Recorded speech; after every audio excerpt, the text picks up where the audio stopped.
اور اگر تیار نہیں ہو رہی ہے تو کیا باپ کی محبت میں کوئی فرق آیا؟ باپ کی محبت اس کے دل میں کم ہے؟ کیونکہ دونوں حیثیتیں الگ الگ ہیں۔ باپ ہونے کی حیثیت الگ ہے اور شوہر ہونے کی حیثیت الگ ہے، بھائی ہونے کی حیثیت الگ ہے، شوہر ہونے کی حیثیت الگ ہے، بیٹا ہونے کی حیثیت الگ ہے اور شوہر ہونے کی حیثیت الگ ہے۔ بیٹا اگر شوہر کا مقام حاصل کرنا چاہے، بھائی اگر وہی مقام حاصل کرنا چاہے، باپ اگر وہی مقام حاصل کرنا چاہے تو ایک عزت دار عورت ہرگز کبھی اس کے لیے تیار نہیں ہوگی، اور کوئی اس کو یہ طعنہ نہیں دے سکتا ہے کہ تمہارے دل میں میری محبت نہیں ہے اسی لیے تم انکار کرتے ہو۔ میں نے کہا سنو، اب یہ بالکل وہی حال ہے، ہم نے رب ہونے کی حیثیت سے اپنے پروردگار کو ایک مقام دیا ہے، ہم اسی کی عبادت کرتے ہیں، کسی اور کی عبادت کے لیے ہم ہرگز تیار نہیں ہوتے۔ اس کا یہ مطلب نہیں ہے کہ وطن کی محبت ہمارے دل میں کم ہو گئی۔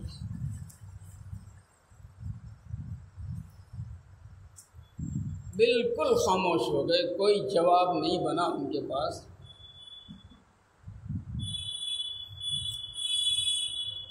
اس صورت میں اللہ رب العزت نے یہی حکم دیا ہے کہ اس لائن سے تمہارا ان کا کوئی جوڑ نہیں ہے، وہ الگ راستے پہ جا رہے ہیں، تم الگ راستے پہ جا رہے ہو، اور یہ بات ان کو سمجھا دو۔ اس میں کسی مصلحت کی، کسی ایک پیج کی، کسی سیاست کی کوئی ضرورت نہیں ہے۔ یہ نہیں کہ مسجد سامنے آئی تو سجدہ کر لیا اور مندر سامنے آیا تو ہاتھ جوڑ لیا۔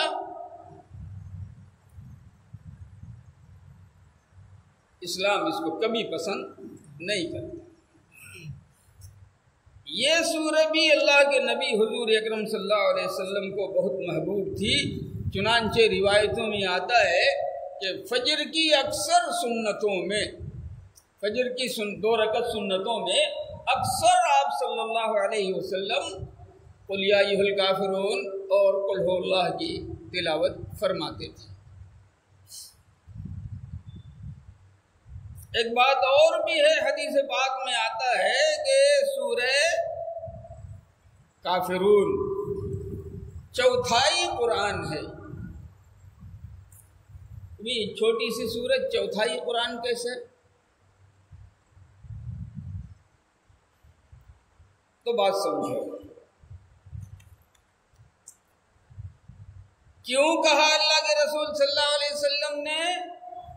جب آپ نے کھول کے نہیں بتایا تو ہمیں صرف ماننا ہے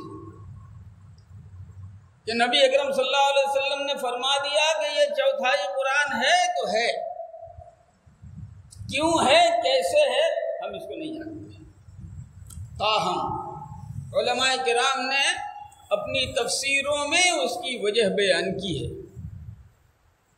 یہ فرمایا کہ پورے قرآن کا حکم 2 طرح کا ہے۔ ایک حکم وہ ہے جس کا تعلق دل سے ہے، یعنی جس کو صرف ماننا ہے، اور ایک طرح کا حکم وہ ہے جس کا تعلق جسم سے ہے، یعنی اس کو کرنا ہے۔ جیسے نماز ہے، کرنا ہے، حج ہے، کرنا ہے، روزہ ہے، کرنا ہے، جہاد ہے، کرنا ہے، اور بھی جو احکام ہیں ان حکموں کا تعلق جسم سے ہے۔ اور بعض چیزیں ایسی ہیں جن کا تعلق صرف دل سے ہے، جن کو ماننا ہے اور دل کی گہرائی سے ماننا ہے۔ جیسے اللہ کو ماننا ہے، بدن کچھ نہیں کرے گا۔ اللہ کے رسول صلی اللہ علیہ وسلم کو تمام حکموں کے ساتھ ماننا ہے، اس میں جسم کچھ نہیں کرے گا۔ آخرت کو ماننا ہے، قرآن کریم کو اللہ کی کتاب ماننا ہے، اور قیامت کے بعد جنت و جہنم کو ماننا ہے، اور اس کو بھی ماننا ہے کہ ہر انسان کا اس کے عمل کا حساب کتاب ہوگا۔ اس کا تعلق دل سے ہے، جسم سے نہیں ہے۔ اچھا پھر یہ دونوں ہیں، ان کو دو دو حصے میں پھر تقسیم کر دو کہ بعض حکم جو ہے وہ کرنے سے تعلق رکھتا ہے اور بعض احکام ایسے ہیں جن کا تعلق نہ کرنے سے ہے۔ تو دل سے بھی دو باتوں کا تعلق ہوا، ماننا ہے اور نہیں ماننا ہے۔ جسم سے بھی دو باتوں کا تعلق ہو گیا، کرنا ہے اور نہیں کرنا ہے۔ اس صورت میں چونکہ ماننے کی بات کہی گئی ہے، باضابطہ تمہارا تعلق اللہ سے ہے، اس لیے تم اللہ کو اپنے دل میں بسا کے رکھتے ہو، اس کا اعلان کرو کافر جو کہہ رہے ہیں اس کو ہمیں نہیں ماننا ہے۔ تو یہ چاروں میں سے ایک پارٹ جو ہوا وہ چوتھائی ہوا، چار چیزیں ہوئیں، اور سورہ کافرون کا تعلق ایک بات سے ہے، یعنی دل کے ماننے کے معاملات سے متعلق ہے، تو اس لیے یہ سورہ کافرون پورے قرآن کا چوتھائی ہوا۔ لیکن حقیقت میں نے عرض کیا، حقیقت کیا ہے یہ تو اللہ ہی جانتا ہے، اور اللہ کے رسول صلی اللہ علیہ وسلم نے اعلان فرمایا ہے وہی جانتا ہے۔ اللہ ہم سب کو عمل کرنے کی توفیق